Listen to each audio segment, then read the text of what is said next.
Meeting to order. Can I get roll call, please? Ms. Atkins? Oh. Amy, are you there? Just need you to say aye.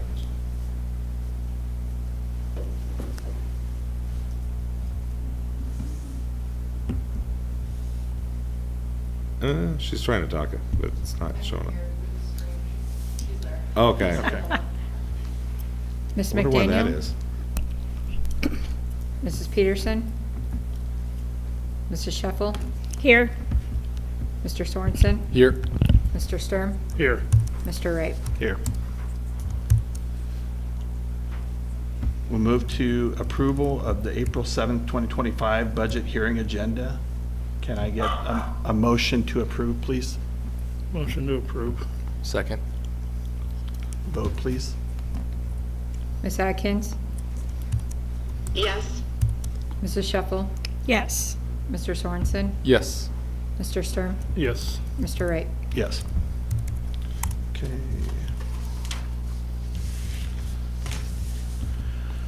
This public hearing is required as part of the district's certified budget. The notice provided to each resident shows the maximum total property taxes the district will adopt as part of the certified budget, which will be adopted by April 30th. The board secretary is hereby directed to enter any written comments into the record of this public hearing.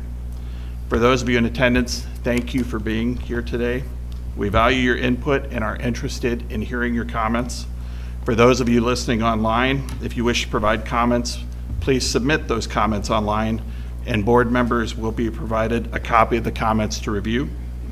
If you're planning on speaking, please fill out the form on the back table, including your name and address, and hand it in to the board secretary. Your names will be called in the order received. Each speaker will have a maximum of 5 minutes. Your public comments will be considered as part of the district's final budget decisions. As a reminder, board members are present here to listen to and receive these comments. Board members will not engage in dialogue or respond to questions during this meeting, but may address issues that arise at a future board meeting. The superintendent, Dr. Hazing, and the board treasurer, Ms. Reyes, will now address the public prior to opening up the oral comments. Okay. 1 second, wait, I gotta share my screen.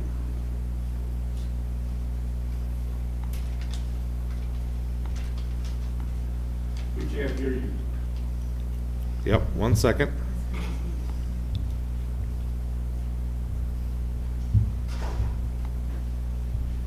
Okay. So I'll let Mrs. Reyes talk about the budget for this year, or at least this is kind of the budget rate. All right, so everyone would have received the proposed property tax levy in the mail. This is a copy of the public notice hearing that was published on our website, on our social media, and in the Nonpareil. This levy rate was set, as you can see, on March 3rd, 2025. So when this was set, this was in early March, and we were not aware of what SSA is, the State Supplemental Aid, and we still do not know at this point in time. So we are doing this budget without knowing one of the biggest factors of it. This property tax notice sets our initial maximum property tax. So this does not mean that this is what we will set the property tax rate at. It is just the highest that we could possibly set it at. Okay. And just to clarify, the state legislature is supposed to set the state supplemental aid by March 1st of every year. And that's in code. However, they don't do that. So they don't set the state supplemental aid, which then allows us to set an accurate property tax. So instead, what ends up happening is they make us publish what we believe it will be. And unfortunately, if we were to go low and they end up going high, we're stuck with the low. And so they make us play this game of we got to basically set a property tax that is the highest it could possibly be, knowing it's never going to be that way. And that's how we discussed it in the board meeting prior to publishing this, was we're going to publish high because then if the state comes in high, then we're going to be able to cover it. And if the state comes in really low, then at least we can always go back down, you know. So we're really stuck on whatever the state ends up doing for us. So that's where we're kind of in this in-between game, because even though the legislator can push back their timeline for setting our budget, they don't allow us to push back our timeline. So we still have to publish and meet certain dates and deadlines, even though we don't have all the information. So what is up on the screen right now is the bottom of that notice. And the number on there is the percent change, which is 27.04%. That number right there, I know, is very shocking to everyone, so that is why we wanted to address that. A couple of things when looking at this published percent change. There are some inbuilt assumptions here. The first assumption is that in the current year, the residential property tax is assessed at $100,000. In the proposed property tax year, it is assessed at $110,000, a 10% increase in the value. This tax year is a non-assessment year, so the only way that you could possibly have a valuation increase is if you did something to your own property. And you would have an increase then if you pulled a permit and, you know, did an addition or whatnot to your home. The other assumption with this percent increase is that that is the only property increase that increases in value throughout all of the Lewis Central School District, which we know honestly that not a single person would have just one increase out of all of the taxpayers in the Lewis Central District. The other assumption is the part that Dr. Hazing and I just addressed, is that this was based off of the unknown state supplemental aid amount. So we had to project it using a 0% SSA for this. okay. So we have now looked at the actual projected percent change of what we believe it will be. This is based off of a proposed levy rate if state supplemental aid is set at 2%, which we believe is now going to be the lowest that it will be set at. It could be higher than that, and that would cause our levy rate to decrease slightly. So looking at this, we have the current tax year, FY '25 with an assessed valuation of $100,000, and the proposed tax year, FY '26, with the same assessed valuation, since it is a non-assessment year.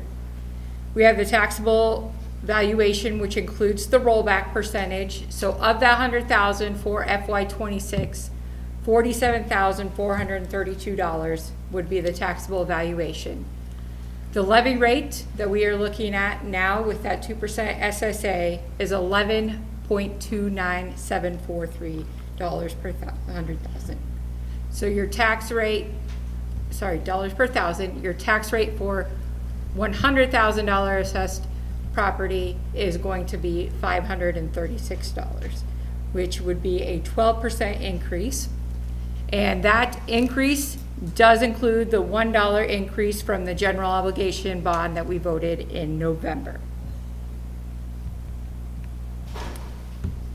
Okay. Now, I know that everyone just received the assessment notice in the mail, so I wanted to address that. So assessments only take place every other year unless work was done to your home or any other property that you had. The increased notice that you just received will be for next year, not for the current taxes that we are talking about now. And that increase is your assessed value increase and not your taxable value increase. So if nothing changes in the legislation, you would still have that rollback, which for this year, the rollback is 47.43%.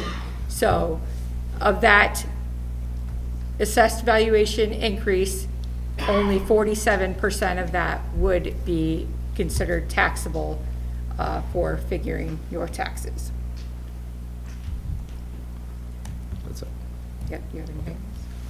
Yeah, so just to recap, a couple things that we're still unsure of is there's still a tax bill out in the legislation right now that would completely flip up the how they currently do property taxes kind of on its end. So as a part of that total tax bill, that both the Senate and the House are agreeing in the majority of it, so it leads me to believe that there's a good chance it'll be passed, roughly $450 million of funding that currently comes to school from property taxes would shift to the state providing that $450 million in school funding. And so if that happens, you would see this rate even going lower. So again, still not quite sure what the state's going to do. They're still requiring us to publish a budget based upon the timelines that they've set.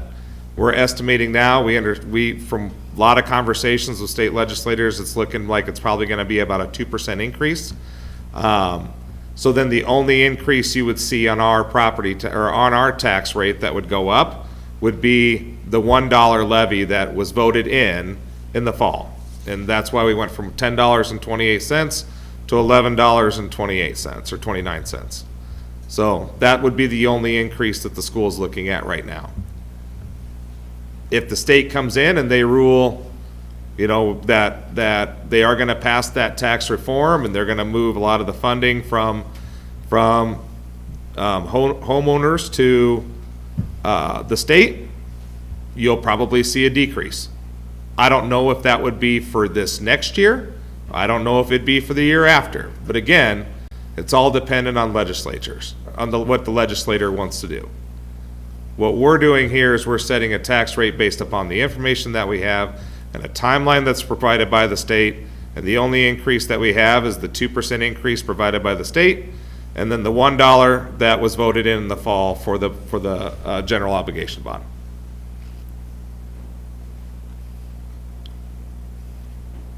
Okay. Then we are ready to proceed with oral comments. Please. Roger Williams?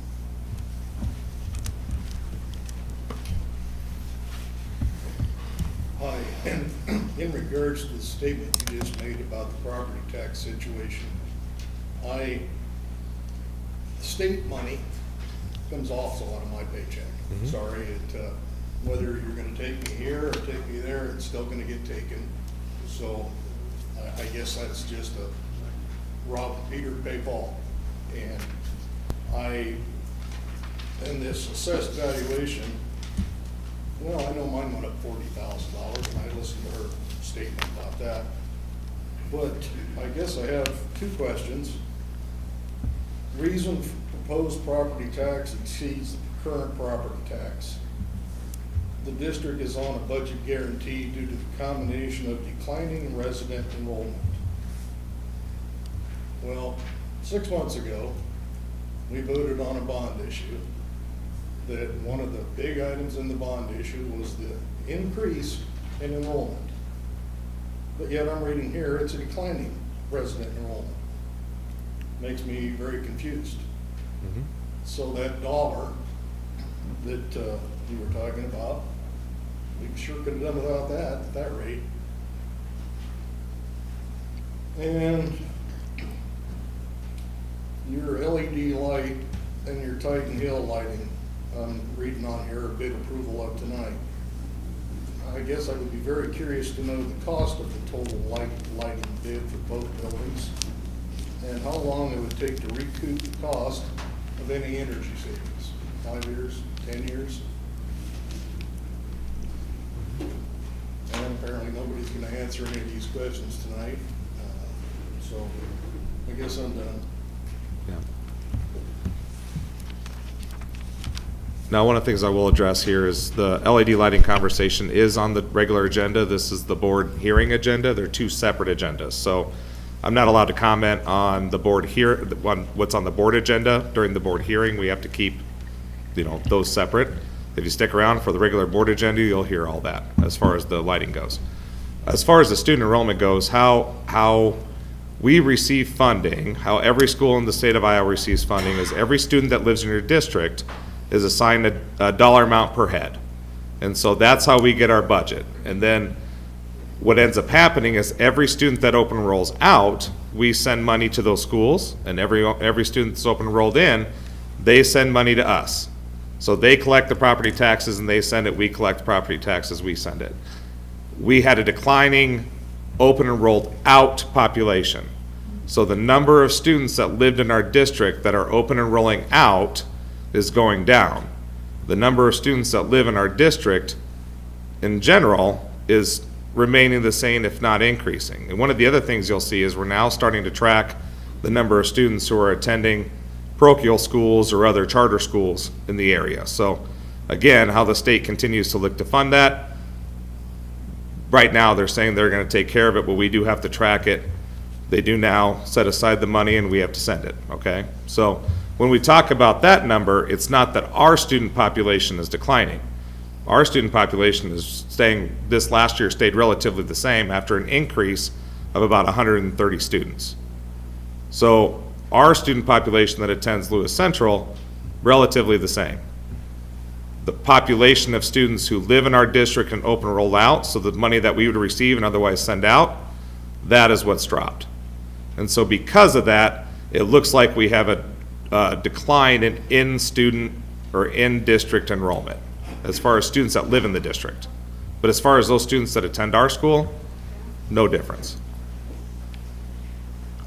If that makes sense, sorry. Randy?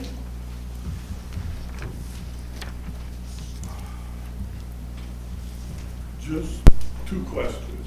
Number one, how as a member of this community make any comments about your assessment until we actually see a budget? I haven't seen them physically, line by line, how much is for this, how much for this. So I can't make a decision whether your assessment is right or wrong without seeing how you're planning on spending the money. And number two, as a follow-up to that, once the state comes through with their money, whatever it is, are you gonna hold a second meeting like this one to again inform us what the levy's gonna do? Yeah, I mean, we have to hold another meeting, so the actual budget itself is approved on January 21st, And what's that meeting gonna be? April 21st. or April 21st, not January, sorry. April 21st. Here, Yep. another, Mhm. Hopefully the state will have some answers for us by then. can the public comment on the budget, or is it committed before we even get here?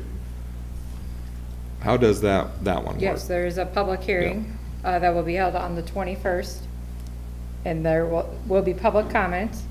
And then the board will set the levy rate that same evening.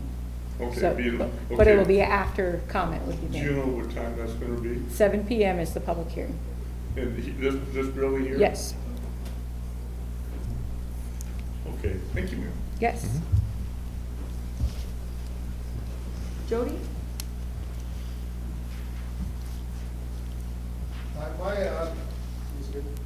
My question was related, I mean, I feel for all the problems you're having, but I relate this to like the huge tariffs we're having right now, which are probably excessive to what we'll actually get, but they're really a shock for people and the companies around there. I mean, my business is struggling to stay open, and we have a 28% increase in property tax, plus a 25% increase in property values, even though we haven't updated in 20 years. I mean, it's huge. I mean, huge, I mean, I can afford it, but it's like crazy that that would happen. I mean, and, you know, my house hasn't really been changed, it's got a 27% increase. I mean, that seems funny. You look at the things, they have over 100% increase in management fees for this district, for this time period, and a $4 million deficit, or that they're, a debt payment that they're having to pay. I mean, I don't understand where all this is coming from and requiring everybody to pay so much, which is, you know, that's what's taking our country down right now, is what's happening right here in our own district. And I know maybe it won't be that bad, and maybe it won't be that bad nationally, but it's bringing everybody down. The business owners and the property owners in the area have a problem. Additionally, I mean, we have to pay, you know, an increase in taxes for our state income taxes for living in this area. I mean, you're asking to drive people out of the area. I'm not sure where you're getting the as far as the district here. So the management levy is actually a zero levy. Right. That we're It was recommending. 900,000 before, and then if you look back, it went up to $2 million, and then this year it dropped to zero.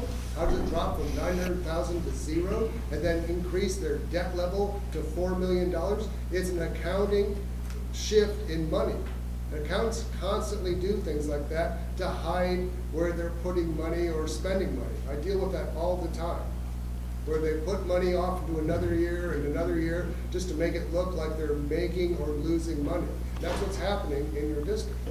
They're pushing money that's going into management, maybe into debt or somewhere else, because the year before you had a $900,000 bill, and the year previous you did, and it suggested you were gonna have a $2 million bill, and then suddenly went to zero, and then suddenly your debt service went to $4 million. So where does that happen? So the debt service, that's the general obligation bond that we haven't had since Okay. 2014, so that's new. So. That was voted on. Okay, And then the management levy, the state really came down and said, if you have an amount that's over X amount, you shouldn't be levying management levy. And so in the past, the only thing the management levy pays for, and it's kind of a misconception, it's called management, right? The only thing we're allowed to spend management levy on is our liability insurance. Any kind of insurance we have to cover like the cost of gas expenses, those types of things, like we have an insurance policy so that way we don't get hit with a really hard winter and have to figure out where the money comes from. And then any time of early retirement benefits that we would have that we would spend money on, and we don't offer early retirement benefits. And so so that's why. it's just misleading is all. It's Right, like and- the right. Management suddenly disappears, then something else reappears, like, well, what's happening here? Yeah, right, and that's not meant to be misleading. We adjust those things every year depending on what we think our rates are gonna be. We might have a management levy in the future, but right now, we have enough in reserves that we don't think we're gonna have to levy it for at least a couple of years. So there's no reason to add that tax on to the community members. Rather than, like, labeling it something other than management, like That's- insurance or payroll. right, that's- whatever. I mean, yeah, it's that's- like, it that's makes it state look code, like they're though. getting the money is what it looks like. Yeah, no, definitely not. No, that's state code, so each one of our accounts they're labeled by the state code, so management actually cannot pay a single person in our district. Nobody gets a dime out of management, can't even buy a book with it, can't buy a bus, we can't buy anything with it. The only thing we can buy is insurance. Okay, well, that's reasonable then. Yeah, Okay, great, thank you. yeah. And unfortunately, insurance prices are, Well, right, but that's not what it said, so. right. Who's next? I'm unsure what the name is on this one. Who was the other person that turned to? Yeah. Doc? Thank you. I have only two questions. We live in Greenview Road. First of all, does this also include the country club? Yes. In the city? We live in Greenview Road. We have been there for 30 years. I want to know if that assessment, what it's going to do, improvement we are going to see. We pay more for here. What plan is it? Just giving you the money? And also, in the country club, well, the country club has been losing money all the time. You can review us. And we have a lot of problem with the city, with Mr. Walsh, because they put all the water from drainage from 11th Street to our golf course. And we have to put pump, and we cannot play golf, and we damage the golf course. And then they bought the land east of golf course, a land for, I think it's 102 acre, and COVID money, they give $4 million to city of Council Bluffs to do something for the city. And the city bought that land for $4 million, which was not even worth that money. And they are going and putting housing there, and they threw all my fence from the club to their land. They tore it all up. We're still fighting with them to replace our fence. But I don't know what they paying all that money for, no service. That Right, is I do. right, yeah. Maybe the rest of you guys are happy, but we have a lawsuit against city because they put all the water, finally we got settled. But the country club is not money maker, and I Right. can show you guys the statement at the end of the year and how much we lose money. But I had it because I want the country club, have a country club, maybe attract more people. Now they are going to put 530 unit house to east of us, and then they have damaged all our fence, and all the wind, all the dirt is coming to the golf course, and we cannot function. But I don't know. Now you want to increase my taxes and those property with no service. Right, and that's all of those service. I am old, I'm a No, little you're hard fine. of hearing. I appreciate if anybody has Yep. a question, do it a little louder, please. Absolutely. Yep, and I think what you're referring to as far as those services that are out there from the city, that's more of a city service. From the schools aspect, when we had the bond approved last year, we put out a very clear plan of what the bond was going to cover. You know, parking lots, lanes, safety upgrades, classroom upgrades, camera systems, those types of things. So any increase from last year's bond vote, which would be that $30 million bond vote that was voted through, that's the only increase that we're looking at. And that would be because it was voted through, and that's all for safety upgrades and things around the district. And we've been approving a lot of those things. We're trying to get that work done quickly so people can see, this is what we've approved. And we're also trying to do it in a way that is transparent, so that way people can see, yep, we are doing what we said we were going to do with the money that was provided to us in that election.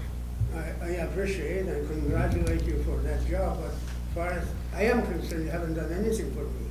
Not a road, not a thing, and you are increasing my tax value on quite a bit, the golf course as well as the house. But you have done something, but nothing that I can say, gee, I'm happy you got all that money and did those things for the city. Right, and we can't spend that money on the city because it was only approved to help the school. So the money that's all that money can do is help the school and the students here. We don't use the water of the city, we don't use septic tank, and we don't use the school. My wife and I were old, we have nothing, we get no benefit. Right. Except continuous increase in taxes. Yeah. Thank you. Yep.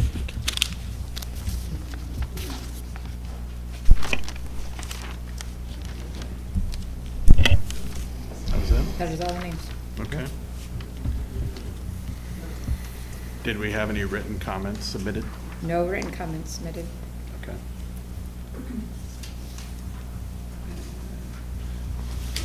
Was there anybody else who would like to speak that didn't get a chance to? Monty, go ahead. Okay. Move to here. So this property increase, this tax increase is strictly for the school? Is that what you're telling me? Yes. So all these homes around here, average increase is gonna be around $2,000.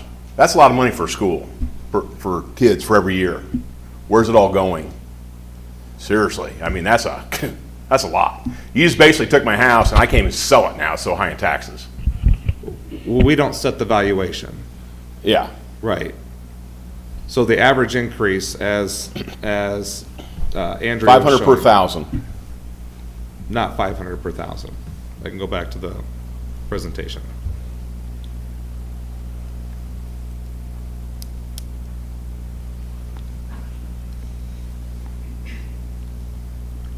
This is the total tax impact.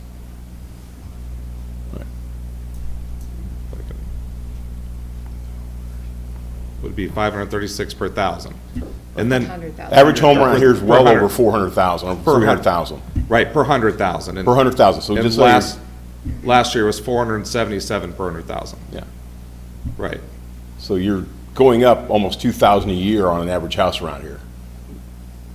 Average homes around here right around 400,000. Right. So There's five- 2,000 a year, your taxes are going up. Right. And I live on a septic tank, well water, and get no service from the city whatsoever. And my taxes were actually cheaper on a farm in Harrison County than they are here. So $536 proposed for next year, minus 477 that you're paying this year, is about $60 per thousand, or per 100,000. So 100,000. if you have an assessed value, now that's the taxable value. So if you have an assessed value of $500,000, that's 5 times 60, that's about $300. Increase. Increase, and that's on the, is that in total value or assessed value? That's on the total, Total. Total value. So then the assessed value, or that's on the assessment. So yes. assessed So that value. is So then the correct. taxable value is roughly half of that That's my question, where's it all going? to the bond. To the bond? Yes, $30 million that was voted on in It November. was like he said, we live out over there in the county and we're getting no support. I'm paying for a lot of water towers that I don't get to use. Why am I paying for, public sewer? I don't use it. Don't have it. It's not offered to the county. I live in the county. Don't get it. But yet I'm gonna get nailed with all these taxes.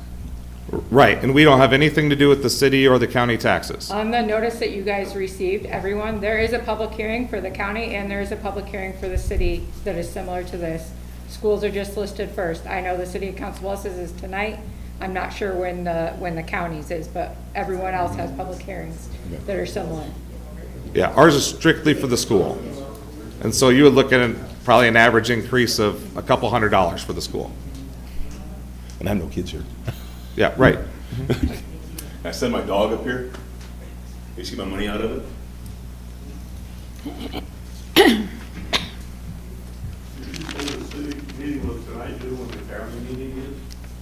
I'm not sure on when that is. I just happened to look at the city one. Okay. Yeah. Oh, gotcha. So both of those were listed on the notice as well.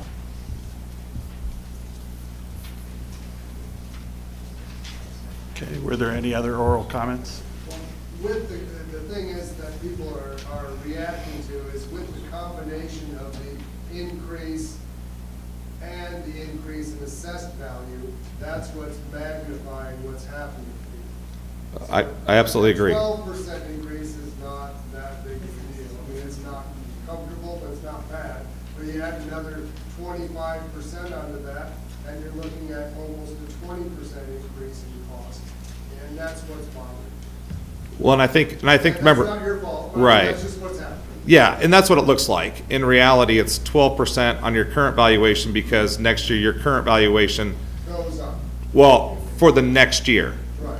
So for this fiscal year, we're talking about that the taxes, that the 12% increase is going on, Right. the taxes are the same.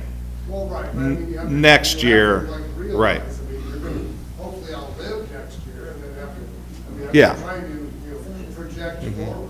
Right, and I hope so. Don't get me wrong, I live in the district. My house also went up. I also pay property taxes. It's one of those situations Well, where, right. So we're just saying like, Yeah. oh, please. yeah, Okay, we're just trying to say, yeah, that's just like more than we're accustomed to, and that's the thing. right, absolutely. It would be probably easier if it like, line item that say, this is for, our, what we agreed upon and the new thing, versus making it seem like it's going somewhere else. Right. So if people say, oh, that's what happened, they would understand better, rather than, oh my God, here it comes. Yeah. And even though you're not gonna actually pay it for 12 to 18 months, you're still aware of it now, and I guess we're glad we don't to tell them. Right. Okay, so hearing no further oral or, Nope. Can you tell us what attempts were made at the budget?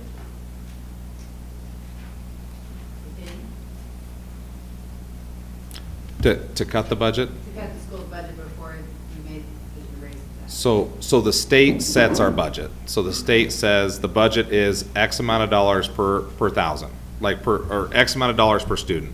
That's what the state does for our budget. The state sets probably 85 to 90% of our budget.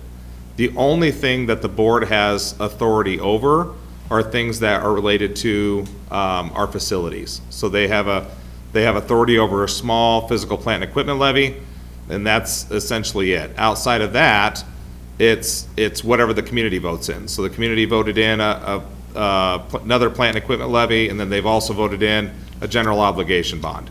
Outside of that, the school has no jurisdiction, anything over the amount of money otherwise that's provided to the school. So that's strictly state driven. So you're saying the state then requires you to raise the levy to meet that? The only levy that's being raised is the one that the community voted in the fall.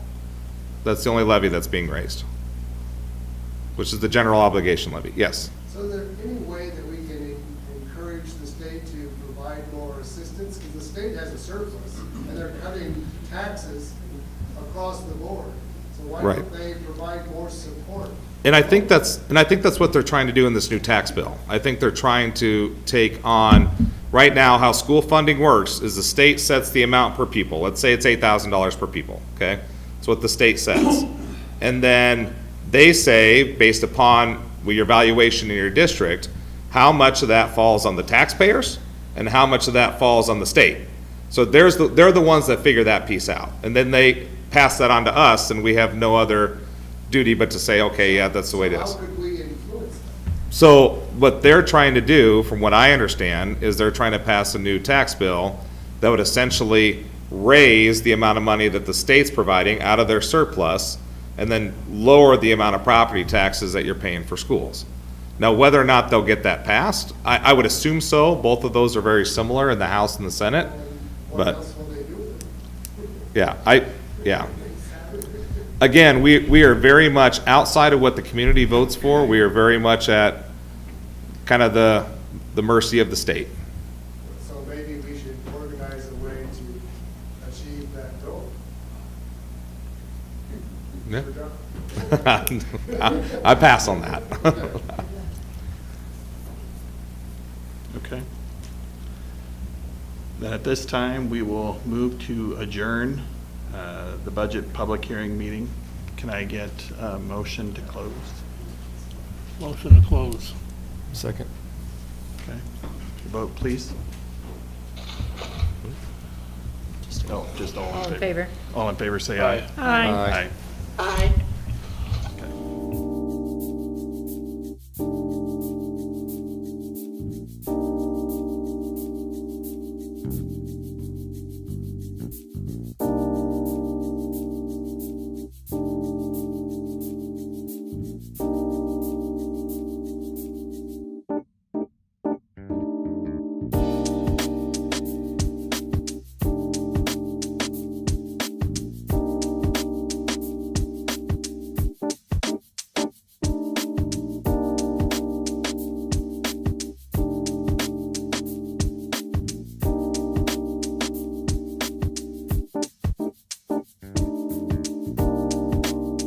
Start Did she know what time she came in?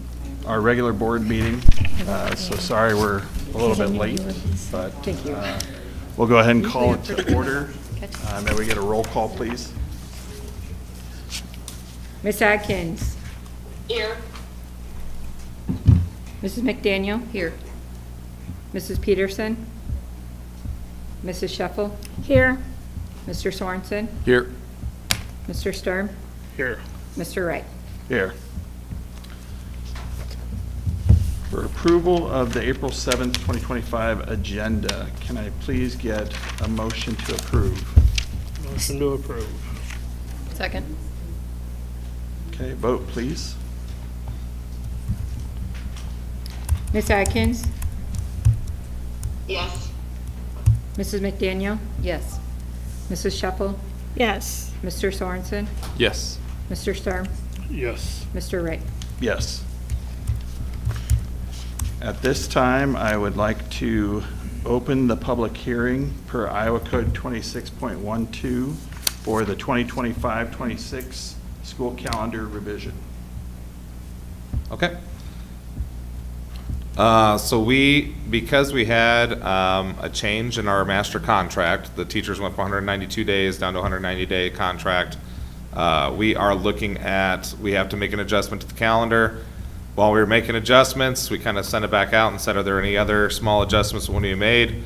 Couple of small ones I'll note out here that are different from the last one is the high school used to do this mixed start date one second here. 1 second. I'm gonna pause this.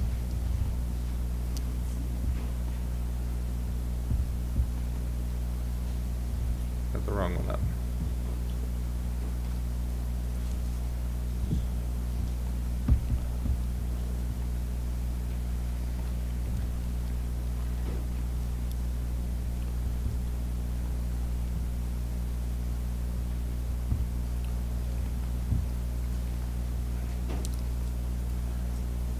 Okay.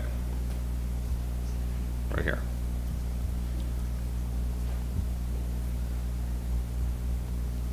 That's probably gonna be too big. There we go. So a couple of things. One is they would like to, on the first day of school on the 25th, we always start with the new people new to the building. So kindergartners, second graders, sixth graders and ninth graders. They had been having the rest of the high school kids join at like noon on the 25th. But that was kind of a hassle. So we're gonna have, that first day is gonna be people new to the building so they can get acquainted with the building. The second day is gonna be just all students joining, so that's a change. If you go down, we are aligning our parent-teacher conferences. Before it was like it is right now, where the high school, middle school have one calendar, kind of one schedule. The elementary has a different one. So they're all gonna be the same. So we're gonna have, Monday's gonna be regular dismissal. And then Thursday of conferences is gonna be no school for everybody, and they'll have conferences all day and evening on those days. And then still the teacher comp day following that. If you go down, originally we had the 22nd as a staff attendance day for PD. That has now just kind of gone back into vacation day for winter break.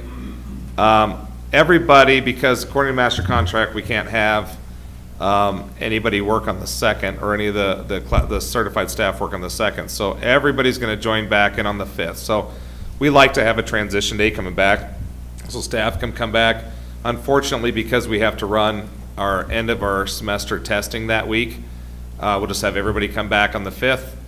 And then the 9th is going to be a grading day, and we'll start second semester on the 12th. So you will see we are going to come to school on Martin Luther King Jr. Day. The reasoning is because we just got off of a long break and just had another PD day on the 9th. And if we come on Martin Luther King Jr. Day, I can get all students out before Memorial Day next year. So I don't know when the last time Lewis Central was out before Memorial Day. I think it was a very long time ago. And so you'll see second semester's kind of the second semester's conferences are the same. Class on Monday, no class on Thursday. Scrolling down here, this is kind of our spring break over Easter. We'll have Friday and Monday off of that. It's a shortened spring break because we have to start on the 25th. You're not allowed to start earlier than the 23rd. 23rd falls on a Saturday, so that kind of removes a couple extra days. So as we, next year we'll start on the 24th, the next year we'll start on the 23rd, so you'll also see that spring break get a little bit longer. And then we have seniors' last day on the 20th, graduation is still on the Sunday before Memorial Day, and then we have the 2 teacher work days at the end of the year. So, but we have all kids are out on the 22nd of May. I'm gonna knock, pending lots of weather, so.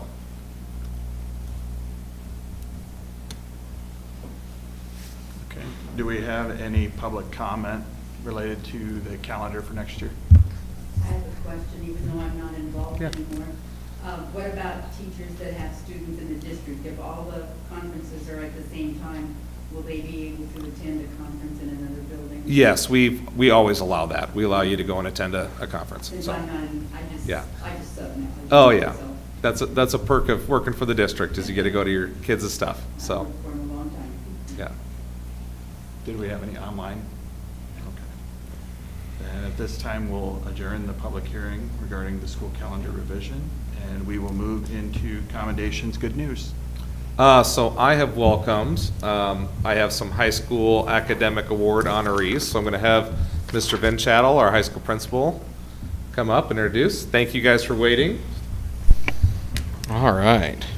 Seniors are probably mad at us because they didn't have that nice of a calendar, did you?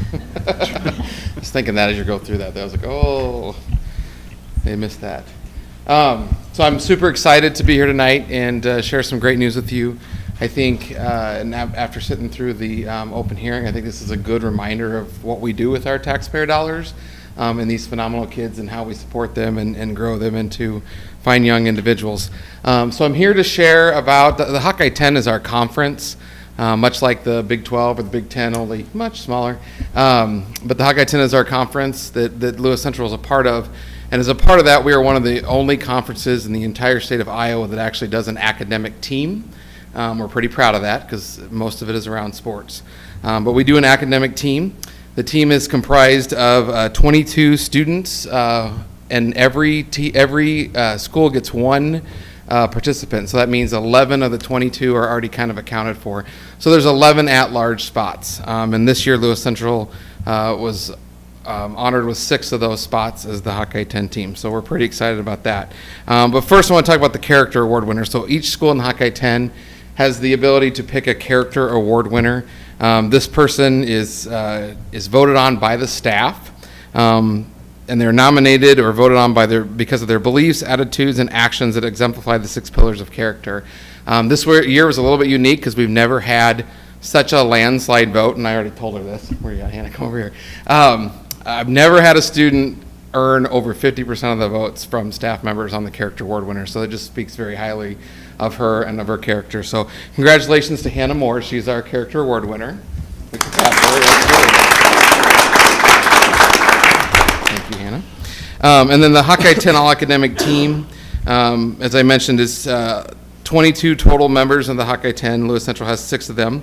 To be eligible, students must earn a 29 on the ACT, a 1200 on the SAT, or have earned an average composite score on the ISAFs of 660, which is our state test. And then the team is then, the students fill out an application, and they're pretty thorough applications around leadership, character, activities, and academics. And they're blind scored on a panel of judges of Hawkeye 10 principals and community members. So they take all the names and the schools off of them, and they go through all of them, and they score them individually. So we had, again, 6 members, and I'm just going to kind of raise your hand or say your name, and if you would raise your hand. They may have questions for you when I'm done, but as I go through them. So Ava Bussey and Ella Bussey, Jackson Cox, Alyssa Griffin, Brody Hilton, and we have one member, Jacob Koloff Sadler. He's actually at the State Jazz Band Festival in Ames, so he wasn't able to be here tonight. So let's give them a round. They will be honored. We have a banquet on Wednesday night, actually, and they will be honored in front of the entire Hawkeye 10 with their parents. And then they select also a staff member that has influenced them in a positive way that will come as well. It's a nice dinner. Nice presentation. I believe actually Coach Strohmeyer will be speaking to them that night. So that will be Wednesday. So I told them to prepare their names and where they're going to school next year. Do we have time for that? Oh, yeah. Okay, Sure. awesome. And then you're welcome to ask any questions you want of them. Hello, my name is Jackson Cox. I plan to attend the University of Iowa as an honors student, double majoring in accounting and finance on a pre-law track.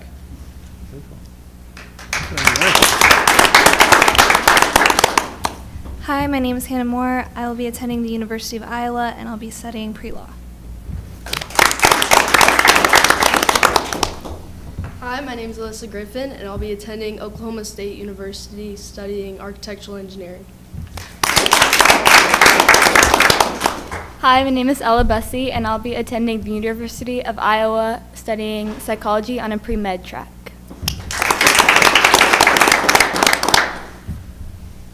Hi, my name is Ava Bussey, and I will be attending Simpson College to run cross country and track for their women's program and major in sports administration.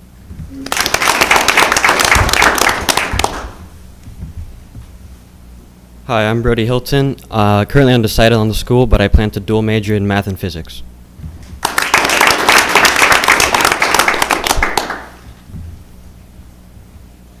You guys have any questions for Who do you think did influence you guys as a leader in your class? Like who, you're talking about what teacher have you guys invited to go to your dinner? banquet? Ms. Stoop, Mr. Nickman, so Aaron Nickman, Tracy Stoop, Brett Ford, Taylor May, Dan Tucker, who am I missing? Molly Pettit. Is that all of them? I get them all? Miss Huber and Linda Huber. So, yes. Awesome. It's a big accomplishment, and congratulations on the last 4 years of high school to get to this point. Big honor. I was excited to see so many future Hawkeyes in the crowd there. No offense to Oklahoma State or Simpson, but. Can I grab a group photo of you guys before we take off? Well, thank you guys for Thank coming. you. Thank you. Good luck. And thank you, parents. Yeah, hats off to you guys. I have a couple other, just wanted to recognize, so the high school just finished their musical yesterday, Into the Woods. It was fantastic. I told Mr. Straight, and it's my 3rd year here, and it's the best play musical I've seen yet. So it was very, brought my mom, and my mom is a long-time play director. She judges a lot of different plays, so it's a little bit of a risk bringing a play judge in to be like, how's our play?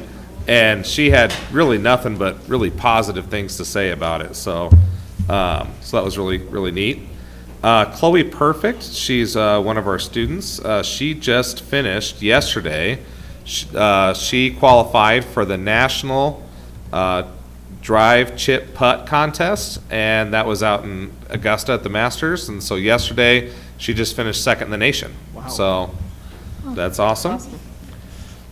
We had 3 national qualifiers for our invention convention, and those are, well, there was 7 of them that competed at state, and then out of the 7, 3 of them move on to nationals. It's Jeremy Lohman and Gus Vogt. They were kind of a partner group, 5th graders, and then Reese Hazing, 3rd grader, also qualified. So good for them. And then we have our mock trial went to state, and they won 3 ballots and had 12 honorable mention participants. So it's awesome. Kind of all over the board, academic and actually almost all academic. We're in between seasons, no athletics yet. but- For the invention convention, was that in Iowa City? That was in Iowa City, yep. We had to drive around that city of yellow, and so, had to remind. That's right, you're a Husker fan. I am, yes, I had to remind my girls that, it would be preferable if they didn't attend there, but I would support whatever decisions they made, so. Very good. Do we have any additional accommodations, good news? Okay. We will move on to comments and suggestions. This is the first part of our meeting where we open the floor up to the public, should they have any thing that they would like to share directly with the board. Do we have any comments, suggestions? Do we have anybody online? How come you did, how come you told school us a couple snow days and did go with alternative learning instead, like some of the other schools? I don't believe in alternative learning, as far as the unplanned version. So that's what a lot of those are. You're not prepared, you go into it. Yes, you can count it as a school day, but is it going through the motions, and is the best use of taxpayer dollars? Because, if in my opinion, the most effective teaching strategies we're going to have are going to be in-person learning. And so I want to maximize the dollars that the taxpayers are giving us by having kids learn in school. So, because the other thing is we can't control. You'll have some kids that'll do great at home because they have a lot of parental support and they'll have a lot of opportunities to you might have internet, they might have, they're not worrying about those other things. And other kids, honestly, they're kind of fending for themselves on those days because their parents are working or they're not able to help them with their assignments. They might not have internet. They might be more worried about how they're going to eat lunch that day than learning. And so there's too much of a wild card. It's not, as somebody who really values education, I don't see that as necessarily a viable educational option. Another question. Are we staying at grade levels for math and reading these days? You hear like Chicago is 300 schools or below anything, stuff like that. No, Where do we stand? I haven't heard anything for a while. Yeah, we're above the state average and everything. Well, So, what does that mean? that means we perform better than most of the schools in the state of Iowa. Is 50%, is that above average? I don't know. No, average is about mid-60s, and we perform between 74 and 82%. And how much of that's going into your budget to get that raised? Every year, right. Forget the pool, let's get another teacher if that's what it takes, or forget the track, put another teacher in there. Your mission is to educate. The other stuff is all nice to have, but our goal has got to be get those kids educated first. Absolutely. Mm-hmm. And, how many times in a math class do they take a calculators away and say, do it by hand? I remember my dad used to be a office manager in a company, and people would come in to do whatever. One of the tests he gave me, he said, here's some math problems, work them out, no calculator. Simple Right. add, subtract, multiply, divide. They couldn't do it. Right. No, those comments, so the comments are more or less for the agenda, and so we were not talking about those tonight, but if you want to ever make an appointment and stop in, I'd be happy to talk with you all about that and talk about our educational opportunities and what we provide for kids, and, but yeah, absolutely. If you want to just let me know.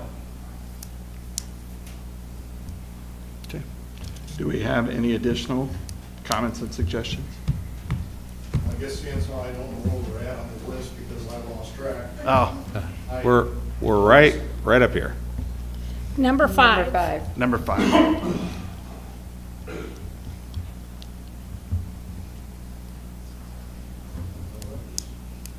So now we'll move into the consent agenda. I'd like to make a motion to approve. Second. Do we have an updated personnel sheet? No updates. Okay. Oh, let me. Did you say there was an updated one? No. Okay. Vote, Sorry, I'm not please. used to running this. so. Mrs. McDaniel? Yes. Mrs. Shuffle? Yes. Mr. Sorensen? Yes. Mr. Sturm? Yes. Miss Atkins? Yes. Mr. Wright? Yes. Reports, financial update. Yeah.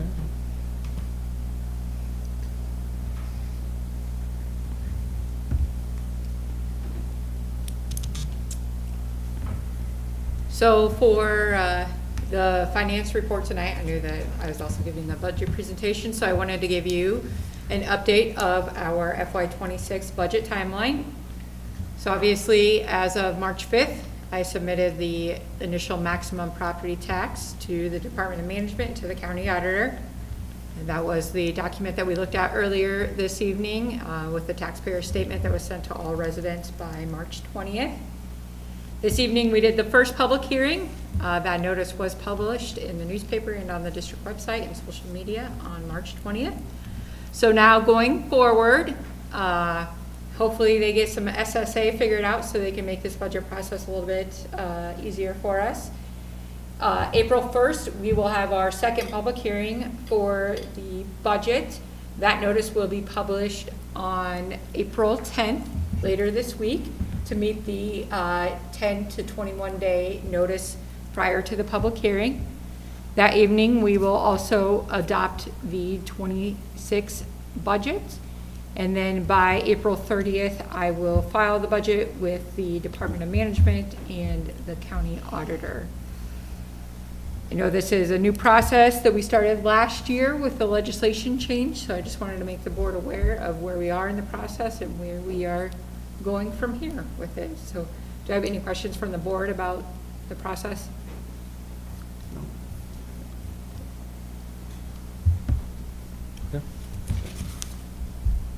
Then we will move into 7.02, curriculum instruction update. So Dr. Hartman is ill today, so she will not be doing that. So that'll Okay. save us a little bit of time. Then we'll move into 7.03, facility project update, project advocates. Yep. So here is, close that.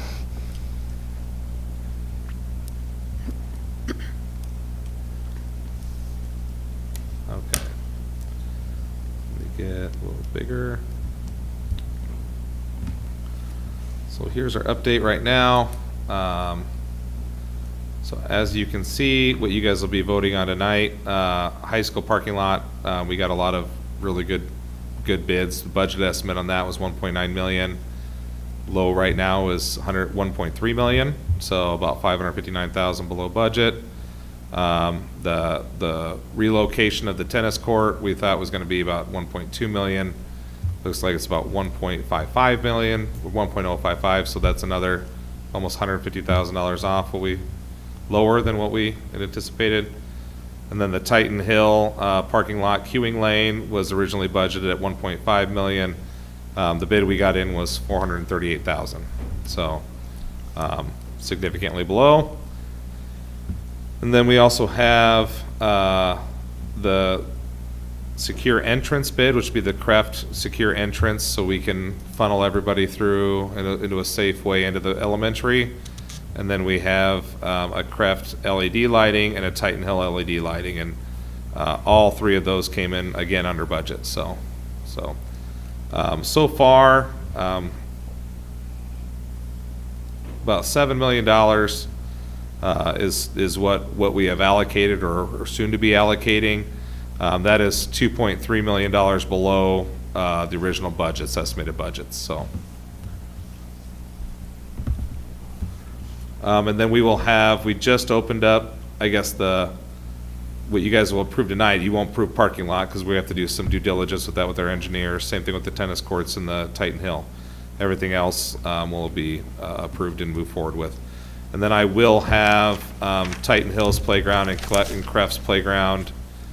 Tomorrow, they're doing their presentations for the teachers, and then they'll select a final company to work with, and then we'll move forward from there. So, and then the high school renovations, those are being planned right now, but we won't go out for bid until this summer. So, a lot of action, a lot of movement. And then, yep, I guess that's really all I had for that. Are we getting, Questions from, oh, go ahead. are we getting an architect, when are we starting the architecture for the middle school? So we've started the process of vetting architects. We're going to hopefully bring 3 to the board. That's what right now we're kind of at 5, hoping to bring 3. We started at like 7.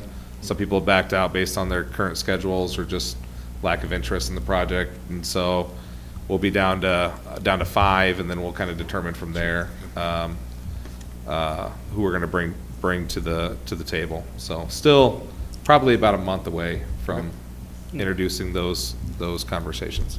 You did talk to project advocates about keeping the material that we currently have? Yep. So they're still working that through, trying to determine how much of it we can keep and how much of it, as far as on that site. The other thing is we got to still work with the city. I haven't requested from them any permits or anything to actually move it to that area and stage it. So there's still a couple steps in there to determine what we're going to do with it. So. We don't want to get rid of any of it. I know. Any other comments from the board? Okay, then we will move to 7.04, superintendent update. Okay, and then, so I have just a couple things. Back to the agenda here. There we go. Sorry, just so people can refer to this. So I have, so we went through the bond project schedule. I talked about playgrounds a little bit, the high school vestibule.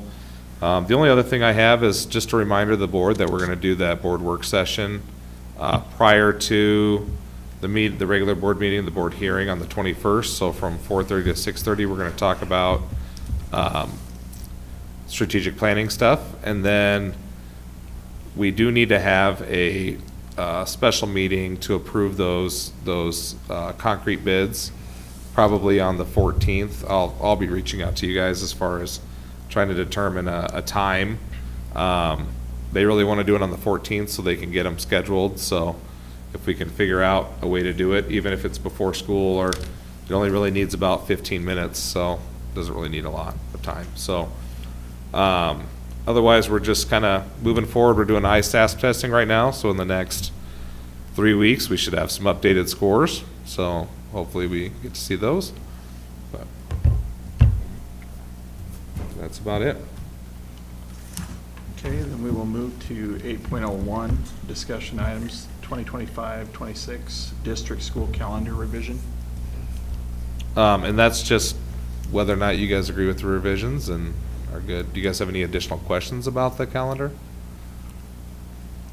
It's new. I know we'll have some people that don't necessarily like that we don't have a full spring break, but at the same time, parents kind of take spring breaks whenever they want anyway. So we just had people out this last week for a week, so they'll kind of pick and choose, and it's just a one-year deal, and then hopefully we'll get some more spring break days the next year, so.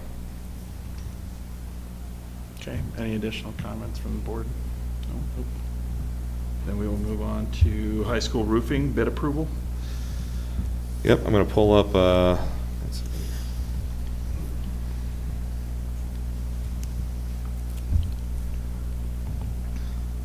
so we received 6 bids for the high school roofing, and if I go back to this right here, you can see the bids that we have here.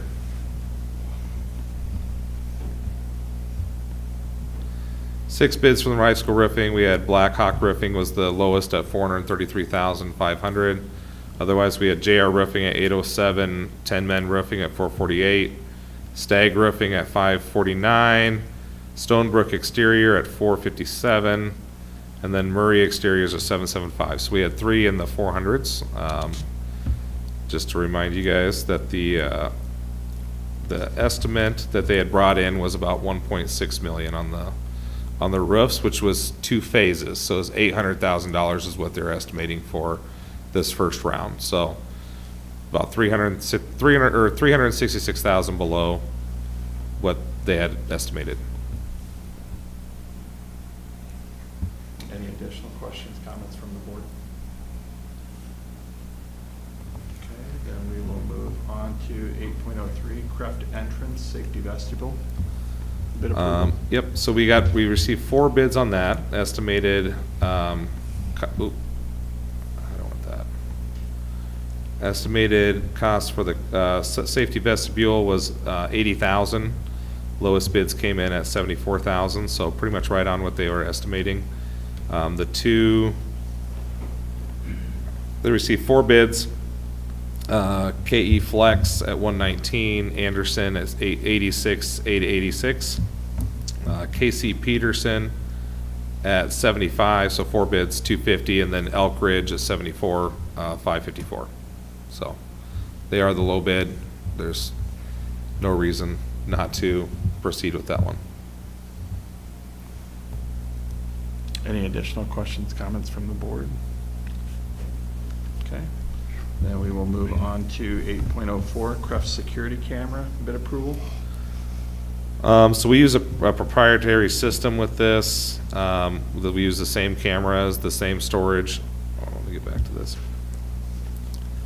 The same, make it a little bigger for people, audience. And the same security software. So Prime Communication was the only one we could get a bid from. And they are doing, so remember, Creft has no security cameras interior right now and only a handful of exterior, which are really pretty bad. So this would install cameras throughout the interior and exterior Creft, and it would also provide door contacts, so that way anytime a door is open, because we sometimes get some active children that like to try to escape. And so now anytime a door opens, it'll send an automatic alert to the principal on their app, so that way they can see right now that a door is open. Same thing with, and we're gonna put door contacts on all the doors throughout, all the exterior doors throughout the district. So if anybody leaves a door propped open, that'll notify us as well. So that way bad actors can't prop a door open and come back later and get in the building or anything else. So we'll know if there's any door that's open at all in the district. So, bid for that is $148,008.91. Okay, any questions, comments from the board on that? Then we will move to 8.05, Middle School Epic Intercom bid approval. Yep, so this is another one. So right now, Creft, Titan Hill, and the high school all have what's called an Epic Intercom system, which is one that's, you can easily change bell systems, you can activate from your phone, you can do a lot of different things using the Epic bell system. You can't do that at the middle school. Middle school is like old school, almost like a PA system. And the downside of that is if something happens in a building, we're buying that new Raptor safety kit, and if anything happens in the building, you would have to get back to the middle school office and then know how to run the thing in order to make an announcement, versus with the new system, if something happens, you can activate from basically any phone throughout the whole district if you know the code. So that's the difference. So the old PA system, I got to get back to the office so I can make an announcement. New PA system, the Epic system, I can make it from any phone in any classroom throughout the district. So again, pretty proprietary. This is not the, hold on one second. That is not, I think there's supposed to be a 1 in front of that. 1 second here. 132,834. Yeah, I think it's 132. But let me double check. You sent an email.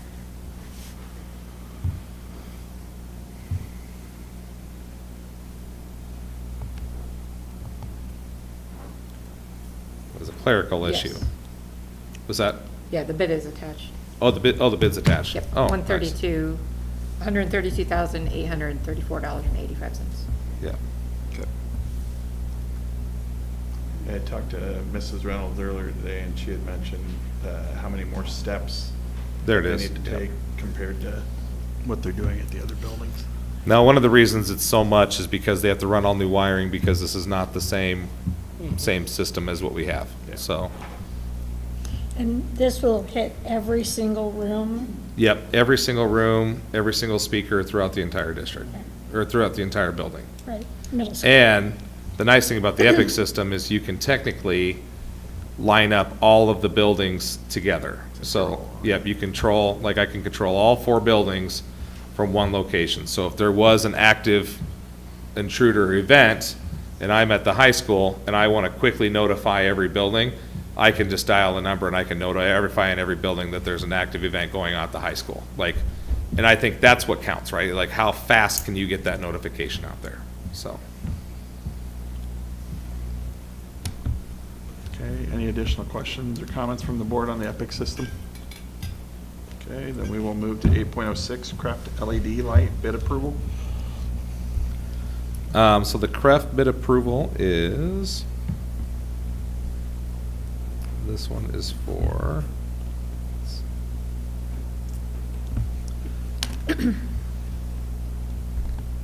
that's Titan Hill.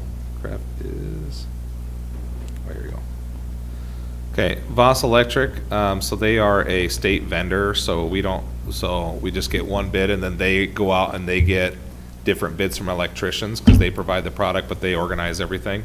So they got 2 bids. They got one from Bluffs Electric and one from Action Electric for both schools. And at Bluffs Electric, or at Creft, the recommendation is to go with, and here's the cost right here. They had one bid from Bluffs, $184,040. One from Action, $153,310. The payback on this, because they are LED lights, is they give you like a range. It's on the low end 8 years, on the high end 10 years. So 8 to 10 years they're estimating for payback. So I think at Titan Hill, I know it was over $20,000 a year. At Creft, maybe closer to 15 to 16, 17 in there, somewhere in there. So, but 8 to 10 years is the estimated payback. And then these are 20-year fixtures, so should get more than our money's worth out of them. And then along with what it is it's changing out every non-LED light to an LED light. And then it's changing out all the switches to dimmer switches, and then because teachers a lot of time they don't want that bright light all the time, which is good for energy consumption if they'll tone it down a little bit. And then they'll also have sensors, like motion sensors in the classroom. So if a teacher leaves a classroom, the light will turn off. That'll be energy savings too. Kids are notoriously bad at leaving the lights on, at least in my house. So, now they can't do that anymore. If they leave the room, they'll go off. So not with Voss Lighting, sorry, 153. Go with the lower bid. Don't go with the higher bid. I was gonna say, that's what I was gonna ask. When I sent that last Friday, we'd only had the one bid. Okay, so we're going, Yep. or with Voss Lighting Yeah, still? it's just Voss Lighting. You don't have to say Action, but Voss Lighting for the 153, 310. Okay, perfect.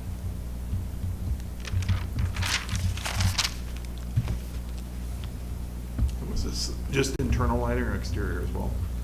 These are internal, yep. Okay. Okay, any other questions, comments regarding the Craft LED light? Then we will move on to 8.07, Titan Hill LED light bid approval. So this building is quite a bit bigger than Craft, but a portion of the building had already been switched over, unlike the gyms and that kind of stuff had already been switched over. So this will be all the other areas, all the other classrooms. The recommendation here is actually with the Bluffs Electric bid with Voss. Action came in cheaper at Craft. Bluffs came in cheaper at Titan Hill. So it actually works out better because I think if you give both buildings to one company, I don't know, it'd be really pushing it to get it done this summer. So So, splitting it up is not a bad thing either, but I would recommend going with the 214,000, save $40,000 and. Is that the same time frame? The 8 to 10 years return on Yep, investment? same thing, yep. And like I said, I knew this one was over, it was over $20,000 a year is what the payback is, so. And since you're asking on that, Tim, too, just a reminder, board members, we do pay electric out of our general fund. So the payback would be coming into the general fund where we can buy more instructional materials, paper, teachers, things like that. And this is not being paid with general fund dollars. So it is something that does help us out from the instructional side as well. Good. Any other questions, comments from the board on that? Okay, we will move to 8.08, Chromebook purchase, bid approval. So this one's kind of exciting. The Chromebooks that we had been purchasing were ones that had what's called a digitizer screen, and they came with a stylus. And so we've kind of gotten to the point where we don't necessarily use the stylus in anything. Like, the styluses are expensive, they're $45 a piece. The digitizer screen runs up the cost of the device about $100. So I asked them to get me a bid without any stylus, no digitizer screen, but still, like a touch screen, it's flippable, like, kids aren't gonna notice the difference. And we typically pay, like last year, we paid $360,000 for the Chromebook renewal, which is 800 devices. This year, we got a bid from SHI for $200,000. So that's a savings of $160,000, so. Were there any questions, comments? Okay. We'll move on to 8.09, resolution directing the advertisement for sale, approving electronic bidding procedures, and approving the official statement.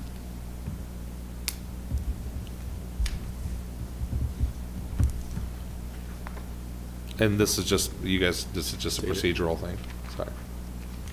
Yeah.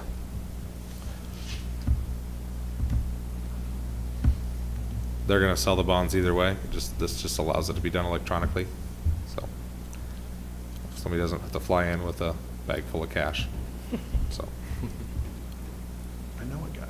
You know a guy. I wish I knew that guy. All right, so 8.10, the AEA memo of understanding. So this is different. So in the past, all of our money went directly to the AEA, and then they would kind of give us the employees, and we would pay extra for things like school psychologists and that kind of thing.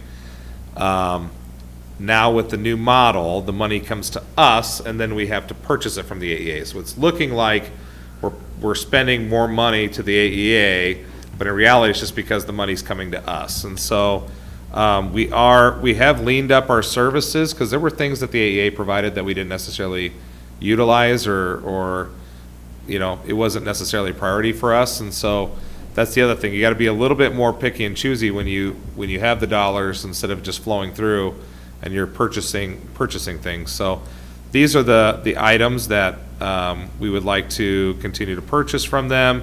Access the AEA statewide dashboards. That's all of our reporting from, mostly it's student assessment data.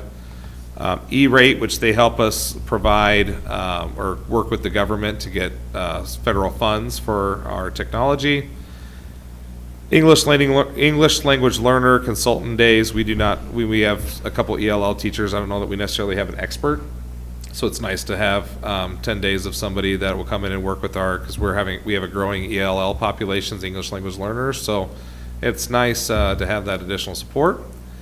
Again, in the past, we wouldn't have to pay for that. Like, we wouldn't have to write the check. We would just flow through and we'd automatically get it. But unlimited access to AEA Super. So this is digital resources, 18,000.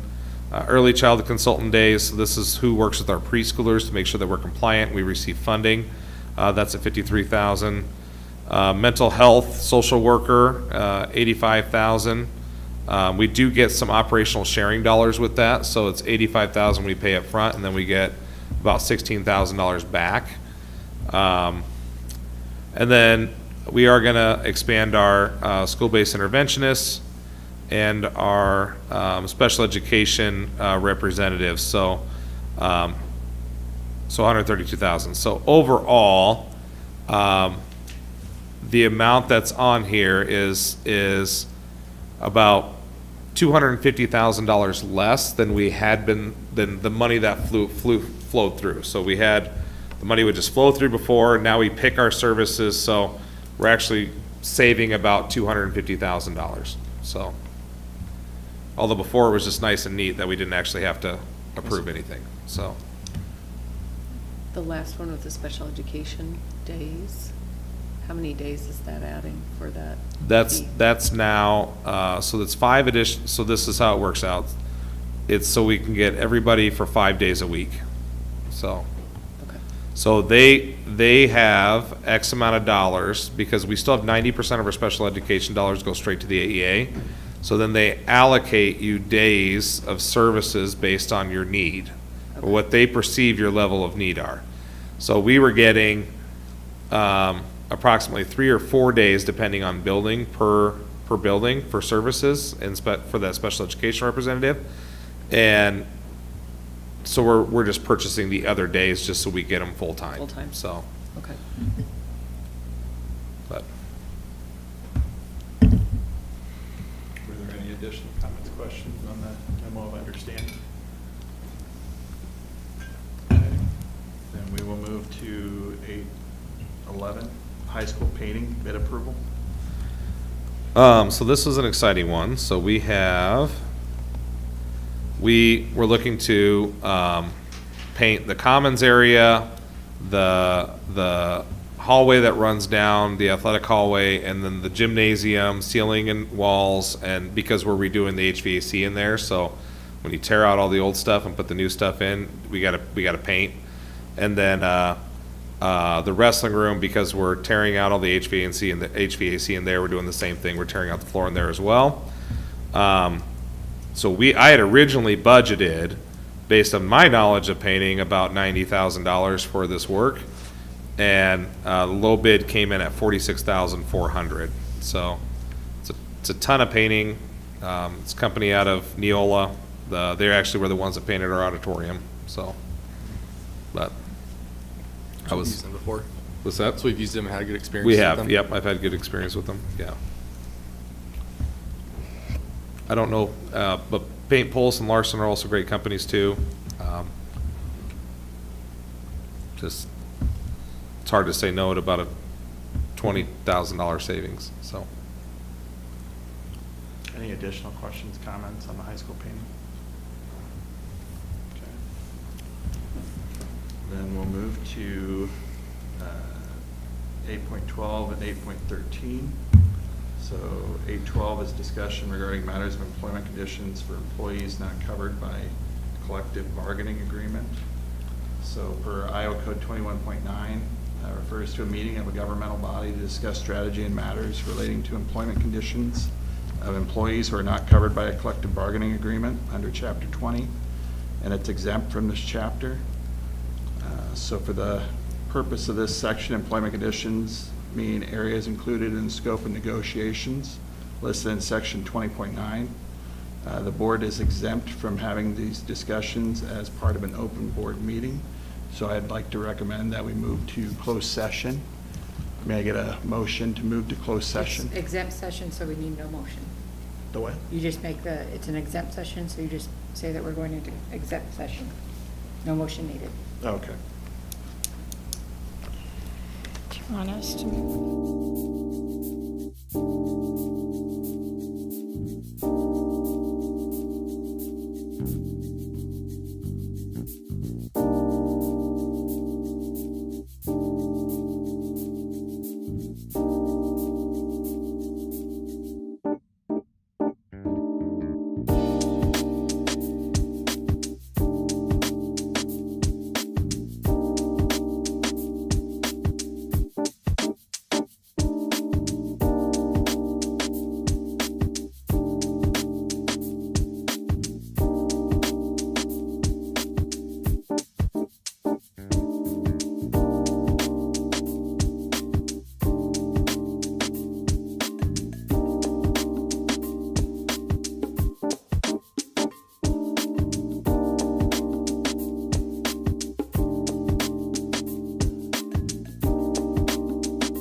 just turn your mic on.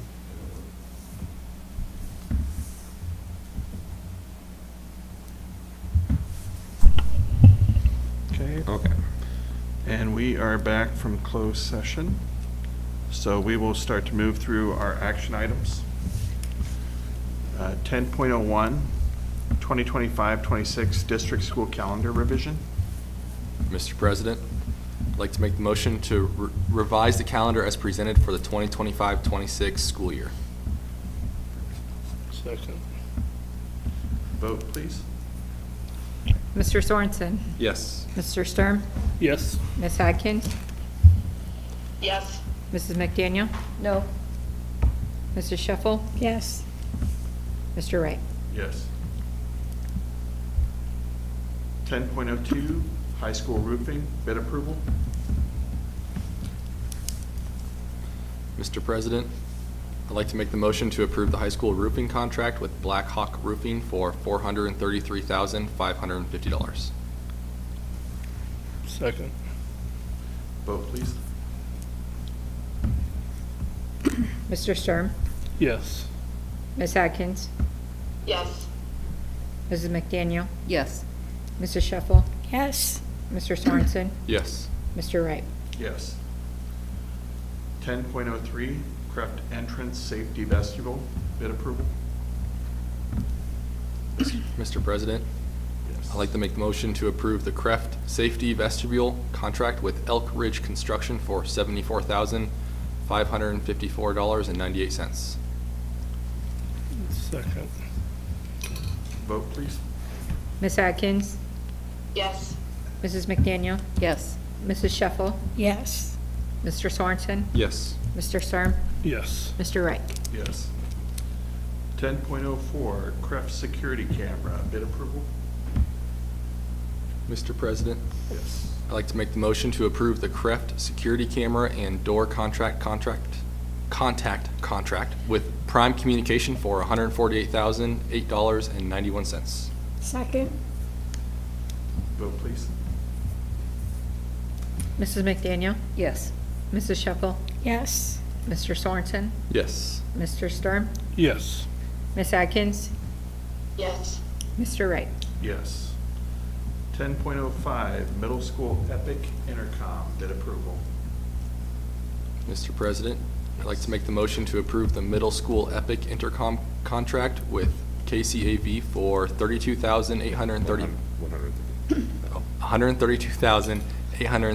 $132,834.85. Thank you.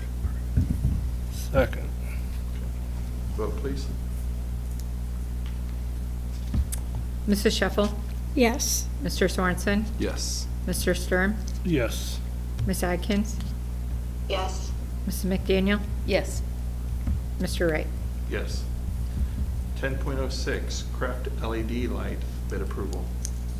Mr. President, Yes. I'd like to make the motion to approve Creft LED light project contract with Foss Lighting for $153,310. Is that one right? Is that correct? Is it? Let me double check that one. You double check that one? I think I chose the. That was crafts. Is that right? Okay. Mhm. Yeah, it's Creft ones. What I have written down. Double check. It said 153,310. Correct. I believe that's the. Yeah, that's correct. Okay. Yep. Second. Yep, that's right. Vote, please. I knew I had it written down wrong. So.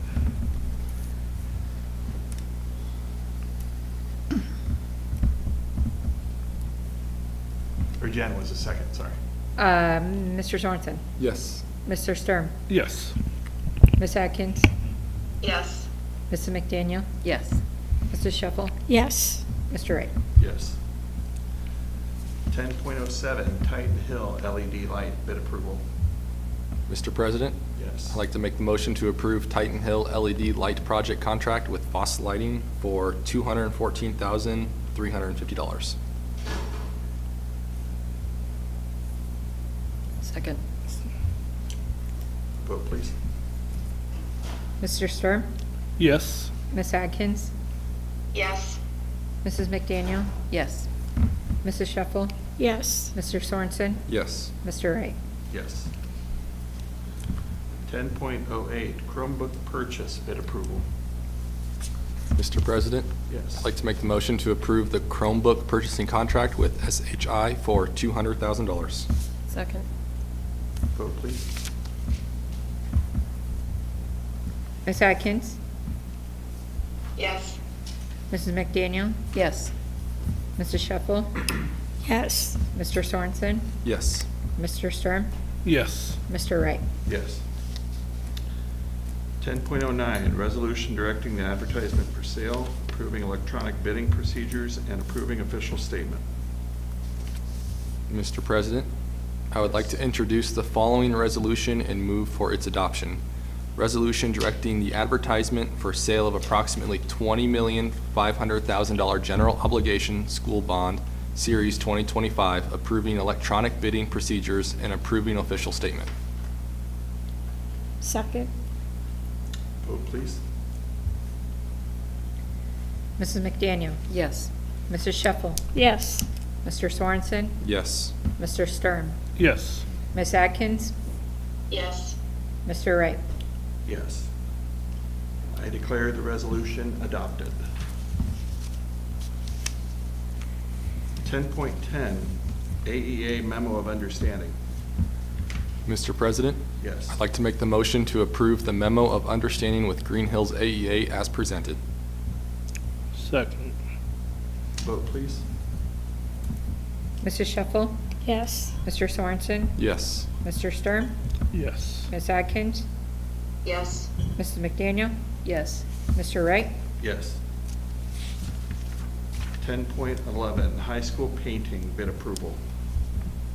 Mr. President, I'd like to make the motion to approve the high school painting contract with A Cut Above Painting for $46,400. Second. Second. Sorry. Vote, please. Mr. Sorensen? Yes. Mr. Sturm? Yes. Ms. Atkins? Yes. Mrs. McDaniel? Yes. Mrs. Shuffle? Yes. Mr. Wright? Yes. 10.12, certified profession and classified employee salaries for 2025-2026. Mr. President, Yes. I'd like to make the motion to approve the certified profession and classified employee salaries for 2025-2026 as presented. Second. Vote, please. Mr. Sturm? Yes. Ms. Atkins? Yes. Mrs. McDaniel? Yes. Mrs. Shuffle? Yes. Mr. Sorensen? Yes. Mr. Wright? Yes. 10.13, administrator salaries for 2025-2026. Mr. President, Yes. I'd like to make the motion to approve the administrator salaries for 2025-2026 as presented. Second. Vote, please. Ms. Atkins? Yes. Bless you. Mrs. McDaniel? Yes. Mrs. Shuffle? Yes. Mr. Sorensen? Yes. Mr. Sturm? Yes. Mr. Wright? Yes. 10.14, employee request for leave for employee A. Mr. President, Yes. I'd like to make the motion to approve the request for unpaid leave as presented for employee A. Second. Vote, please. Mrs. McDaniel? Yes. Mrs. Shuffle? Yes. Mr. Sorensen? Yes. Mr. Sturm? Yes. Ms. Atkins? Yes. Mr. Wright? Yes. 10.14, employee request for leave, employee B. Mr. President, Yes. I'd like to make the motion to approve the request for unpaid leave as presented for employee B. Second. Vote, please. Mrs. Shuffle? Yes. Mr. Sorensen? Yes. Mr. Sturm? Yes. Ms. Atkins? Yes. Mrs. McDaniel? Yes. Mr. Wright? Yes. 10.14, employee request for leave, employee C. Mr. President, Yes. I'd like to make the motion to approve the request for unpaid leave as presented for employee C. Second. Vote, please. Mr. Sorensen? Yes. Mr. Sturm? Yes. Ms. Atkins? Yes. Mrs. McDaniel? Yes. Mrs. Shuffle? Yes.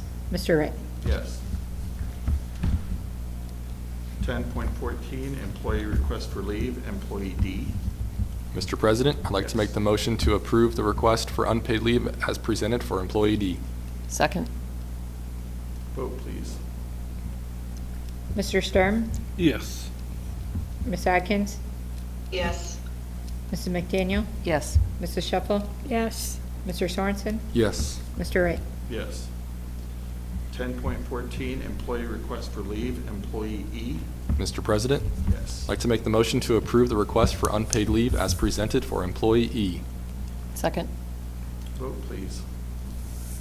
Ms. Atkins? Yes. Mrs. McDaniel? Yes. Mrs. Shuffle? Yes. Mr. Sorensen? Yes. Mr. Sturm? Yes. Mr. Wright? Yes. 10.14, employee request for leave, employee F. Mr. President, Yes. I'd like to make the motion to approve the request for unpaid leave as presented for employee F. Second. Vote, please. Mrs. McDaniel? Yes. Mrs. Shuffle? Yes. Mr. Sorensen? Yes. Mr. Sturm? Yes. Ms. Atkins? Yes. Mr. Wright? Yes. 10.14, employee request for leave, employee G. Mr. President, Yes. I'd like to make the motion to approve the request for unpaid leave as presented for employee G. Second. Vote, please. Mrs. Shuffle? Yes. Mr. Sorensen? Yes. Mr. Sturm? Yes. Ms. Atkins? Yes. Mrs. McDaniel? Yes. Mr. Wright? Yes. 10.14, employee request for leave, employee H. Mr. President, Yes. I'd like to make the motion to approve the request for unpaid leave as presented for employee H. Second. Vote, please. Mr. Sorensen? Yes. Mr. Sturm? Yes. Ms. Atkins? Yes. Mrs. McDaniel? Yes. Mrs. Shuffle? Yes. Mr. Wright? Yes. 10.14, employee request for leave, employee I. Mr. President, Yes. I'd like to make the motion to approve the request for unpaid leave as presented for employee I. Second. Vote, please. Mr. Sturm? Yes. Ms. Atkins? Yes. Mrs. McDaniel? Yes. Mrs. Shuffle? Yes. Mr. Sorensen? Yes. Mr. Wright? Yes. Items of interest, future board meetings. 11.01, we have a board work session scheduled prior to our next board meeting on April 21st at 4:30 p.m., along with our regularly scheduled board meeting later that night at 7 p.m. Do I need to add anything for the 14th? Yeah, just a note that we're looking to have a special agenda on the 14th, but I'm gonna reach out to you guys directly for times, so. And just a reminder, the board meeting on April 21st will begin at 7 p.m. And that will be the second public hearing for the budget as well. There will be a 7 p.m. start instead of 6:30.